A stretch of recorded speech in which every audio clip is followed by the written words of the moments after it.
Hello everyone. Today is your another chapter of grammar section. Chapter name is conjunctions. So students, in this video we are going to read about the conjunction and what is the conjunction. तो बच्चों, आज जो आपका chapter है वो conjunction है, जो कि आपकी ग्रामर बुक का है। और आज हम इस चैप्टर में बड़ा ही इंटरेस्टिंग टॉपिक लेकर आए हैं, जो कि आपको सिखाएगा कि किस तरीके से हम जब वर्ड को या ग्रुप ऑफ वर्ड्स को या क्लोज को या सेंटेंस को आपस में जोड़ते हैं और जो न्यू वर्ड ऐड करते हैं उसे हम क्या कहते हैं। ओके, सो उसे कहते हैं बच्चों conjunction. So this is a definition of conjunction. A conjunction is a word or a group of words that can join other words, group of words or sentence. A conjunction therefore helps us to make what we want to say shorter and more pointed. So we can say in easy way, a conjunction is a word used to join two words, clauses और sentence. Conjunction वह शब्द है जो दो शब्दों, दो वाक्यों या दो उपवाक्यों को जोड़ता है। इसे बच्चों कनेक्टिव भी कहते हैं। ठीक है, समझ आ गया आपको?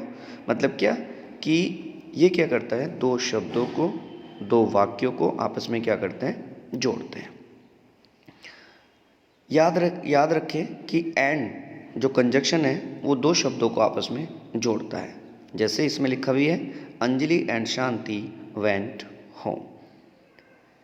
इस वाक्य में क्या होते हैं, इस तरीके के वाक्य में क्या होते हैं, अलग अलग क्लोज होते हैं। ठीक है, मतलब क्लोज नहीं बनाए जा सकते। मतलब मीन्स ये कि जहाँ पर आप एंड यूज़ करोगे वहाँ पर आप ऐसे सेंटेंस से अलग अलग क्लोज नहीं बना सकते। ठीक है, क्योंकि इसमें क्लोज नहीं बनेगा। तो जो एंड है वो क्या करता है बच्चों, वो कंजक्शन जो है दो शब्दों को आपस में जोड़ता है। ठीक है, समझ आ गया आप लोगों को? बाकी जो कंजक्शंस वर्ड होते हैं वो क्या करते हैं, सेंटेंस को भी जोड़ते हैं और क्लोज को भी जोड़ते हैं। ओके, तो ये क्या है, जैसे एंड है, एंड यहाँ पर दो वर्ड्स को जोड़ता है। ठीक है, अब जैसे इसमें दूसरा जो वर्ड आया है कंजक्शन, बट आया है। This chair is old but comfortable. तो बट जो है, but has been use to join two sentence. समझ आ गया? देखो बच्चों, दोबारा समझेंगे। एंड जो होता है वो आपके टू वर्ड्स को जोड़ता है, जैसे अंजलि एंड शांति को इसने जोड़ा। बट जो होता है, बट दो सेंटेंसेस को आपस में जोड़ रहा है, जैसे this chair is old but comfortable. समझ आ रहा? तो ये क्या है आपके पास, कंजक्शन है।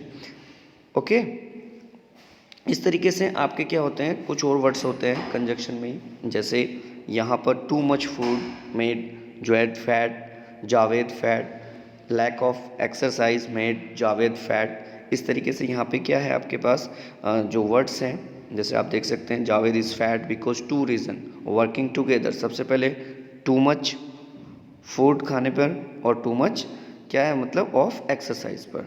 तो इस तरीके से क्या है, ये कुछ वर्ड हैं जो कि आपके क्या है, कंजक्शन है। और ये हमें बताते हैं कि वो क्लोज को आपस में जोड़ रहे हैं या सेंटेंस को जोड़ रहे हैं या वर्ड को जोड़ रहे हैं। तो जैसे कि आपकी छोटी क्लास है तो इसमें आपको सिर्फ कंजक्शन पढ़ना है कि कंजक्शन क्या होते हैं। लेकिन जैसे जैसे आप बड़ी क्लास में जाएंगे आपको पता लगेगा कि कंजक्शन के भी पार्ट्स होते हैं। जैसे कंजक्शन जो होते हैं थ्री टाइप्स के होते हैं। ठीक है, तो वो आप क्या करेंगे, आगे जाकर पढ़ेंगे कि कंजक्शन जो है वो कौन कौन से हैं। ठीक है, ये एग्जाम्पल्स हैं, इनको आप समझ सकते हैं। देखो, कुछ जो कंजक्शन है वो क्या करते हैं, मोर देन वर्ड। एक तो होता है वन वर्ड कंजक्शन। ठीक है, वन वर्ड कंजक्शन में जैसे एंड हो गया, बट हो गया। लेकिन एक होता है जो एक शब्द से ज़्यादा कंजक्शन होते हैं। जैसे आप इस सेंटेंस में देखेंगे, Sita was not only intelligent but also hard working. तो सबसे पहले हम इसमें देखेंगे कि जो कंजक्शन है वो एक वर्ड से ज़्यादा है। यहाँ पर नॉट ओनली और बट ऑल्सो दोनों क्या है, यहाँ पर कंजक्शन है लेकिन एक शब्द से ज़्यादा है। अगर इस तरीके से हम पीछे जाके सेंटेंस में देखेंगे बच्चों, तो यहाँ पर जो है एंड है, ठीक है, और यहाँ पर क्या है, बट है। तो ये दोनों क्या है, ये सिंगल वर्ड कंजक्शन है। और जो हम यहाँ इस सेंटेंस में पढ़ रहे हैं बच्चों, वो क्या है, एक वर्ड से ज़्यादा वाले कंजक्शन है। वो कंजक्शन कौन कौन से होते हैं, not only but also, neither nor, either और। ठीक है, इस तरीके से ये क्या है आपके पास, एक वर्ड से ज़्यादा वाले कंजक्शन है। जैसे always as well as, hardly, before, इस तरीके से। ठीक है, अब आपको समझना चाहिए बच्चों कि जो कंजक्शन होते हैं वो कंजक्शन, जैसे हमने अभी बताया आपको कि कंजक्शन 3 टाइप्स के होते हैं। अब जैसे इसमें मान लीजिए सिंगल वर्ड है तो वो कौन सा कंजक्शन है, और मान लीजिए जो सिंगल वर्ड से ज़्यादा है वो कौन सा कंजक्शन है, ये आपको पता होना चाहिए। तो देखो बच्चों, जो कंजक्शन जो मोस्टली है वो 2 टाइप से बताया गया है, एक तो कोऑर्डिनेटिंग कंजक्शन, एक सबऑर्डिनेटिंग कंजक्शन। ठीक है, वैसे तो ये 3 टाइप के होते हैं। ठीक है, लेकिन जो हम रीड करते हैं वो किसको करते हैं, कोऑर्डिनेटिंग कंजक्शन और सबऑर्डिनेटिंग कंजक्शन। अब देखो, जो कोऑर्डिनेटिंग कंजक्शन होते हैं बेटा, वो होते हैं आपके एंड, बट, फॉर, और, नॉर, ईदर, और, नीदर, और, बोथ। ये जो है आपके सामने ये देख रहे हैं ना आप सब, इनमें से कुछ जो है वो क्या है, कोऑर्डिनेट कंजक्शन भी है और सबऑर्डिनेट कंजक्शन भी है। ठीक है, अब सबऑर्डिनेट कंजक्शन में कौन कौन से कंजक्शन आते हैं वो मैं आपको थोड़ा सा बता देता हूँ। जैसे सबऑर्डिनेट कंजक्शन में आपका बिफोर आता है, सिंस आता है, दैट आता है, इफ़ आता है। ठीक है, क्योंकि सबऑर्डिनेट कंजक्शन में इनमें क्या होता है, इनमें हमें जो यूज़ करते हैं सबऑर्डिनेट को, इनका कुछ पर्पज़ होता है। ठीक है, जैसे हमें किसी में कंपैरिजन करना, तो कंपैरिजन में हम क्या करेंगे, दैन यूज़ करेंगे। जैसे ही इज़ स्ट्रोंगर दैन यू, जैसे हमारा पर्पस था। ठीक है, we eat that we may live, हम इसलिए खाते हैं क्योंकि हम जी सकें। और ठीक है, कहीं पर कंडीशन यूज़ करते हैं, जैसे if you read you will pass. तो यहाँ पर क्या है बच्चों, इफ़ जो है वो सबऑर्डिनेटिंग कंजक्शन हुआ, और जो कि क्या है आपके पास, एक कंजक्शन है। ठीक है, तो इस तरीके से आपके पास क्या है, ये कंजक्शन वाला चैप्टर था। तो ये आप अभी आपकी छोटी क्लास है तो आपको इसमें डिफरेंट नहीं करना है कि कोऑर्डिनेट कौन सा है, सबऑर्डिनेट कौन सा है। ठीक है, आपको सिर्फ इतना समझना है कि कंजक्शन क्या होता है, और कंजक्शन एक वर्ड से ज़्यादा भी होते हैं और कंजक्शन एक वर्ड का भी होता है। ठीक है, समझ आ गया आप लोगों को। तो ये जो है आप इसको समझेंगे और वीडियो को देखेंगे बार बार, अगर कोई चीज़ समझ नहीं आती तो मुझसे पूछ लेंगे। ठीक है, तो यहाँ पर आप क्या करेंगे, कंजक्शन की क्या करेंगे, डेफिनेशन लिखेंगे, एग्जाम्पल इस तरीके से सी तक एग्जाम्पल लिखेंगे आप, सेंटेंस लाइक तक। उसके बाद उसको यहाँ से लिखेंगे, some conjunction are made up more than one word.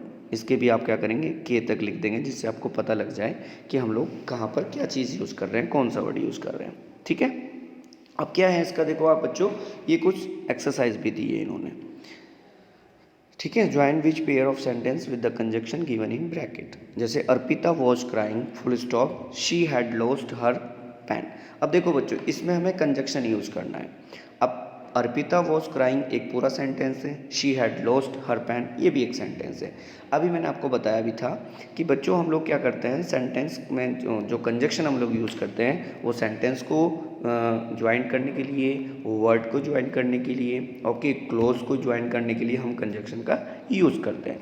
अब यहाँ पर 2 सेंटेंस हैं तो हमें ब्रैकेट में बिकॉज भी दिया गया है, तो अब हम बिकॉज कहाँ लगाएंगे, बीच में लगा देंगे। मैंने आपका पेन का निशान लगा रखा है, आप यहीं पर लिखेंगे Arpita was crying because she had lost her pen. इसी तरीके से नेक्स्ट क्वेश्चन पढ़ेंगे, this room is small it is very bright and Airy.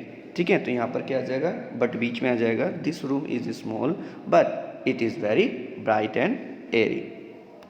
अब हरी वॉज एंग्री, फिर ही कैप्ट क्वाइट, ये दोनों सेंटेंस हैं, इनको जोड़ना है। तो हरी वॉज, सबसे पहले 2 आ जाएगा, Hari was angry, he kept quiet. ठीक है, उसके बाद देखो ये अभी तक हमने जो यूज़ किया वो वन वर्ड कंजक्शन यूज़ किया। अब हम क्या कर रहे हैं बच्चों, जो वन वर्ड से ज़्यादा वाले कंजक्शन है वो यूज़ कर रहे हैं। जैसे Ratan is young he is foolish.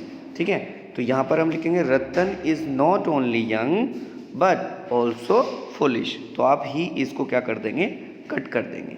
क्या लिखेंगे, Ratan is young, Ratan is not only young but also foolish. ठीक है बच्चों, इस तरीके से आप लिखेंगे द सन रोज, 5th वाला सेंटेंस है, द क्लाउड्स डिसअपियर। सबसे पहले क्या आ जाएगा, when the sun rose the clouds disappear. ठीक है बच्चों, फिर 6 वाला है, प्लीज़ ड्रिंक यूर टी, जहाँ पर टिक लगा है इट इज़ गेटिंग कोल्ड, तो आप लिखेंगे please drink your tea for it is getting cold. अब क्या करेंगे, you must finish this work then you can go, तो इसमें बिफोर लगाना है, बीच में लगेगा, you must finish this work then you can go home. ठीक है बच्चों, तो ये इस तरीके से सेंटेंस है, आप अपनी नोटबुक में करेंगे बच्चों इनकी एक्सरसाइज वगैरह। जैसे Sanjeev is a good footballer, his brother is a good footballer also. तब आप क्या करेंगे, आप लिखेंगे Sanjeev is a good footballer as well as his brother. ठीक है, समझ आ गया आप लोगों को कैसे लिखना है। Sanjeev is a good footballer as well as his brother. ठीक, नेक्स्ट लिखेंगे, सबसे पहले आप लिखेंगे क्या, hardly had June left the house. ठीक है, चलिए मैं इसका क्या करूँगा, एक पेज पे इसके सारे एक्सरसाइज का आंसर्स लिख दूंगा। ठीक है बच्चों, देन उसके बाद आप अपने उसे नोटबुक में कर लेना, और ये 15 तक आपको कंप्लीट करने हैं। ठीक है बच्चों, ओके। अगर किसी को कोई प्रॉब्लम होगी तो आप मुझे मैसेज कर सकते हैं और पूछ सकते हैं। ठीक है, थैंक यू।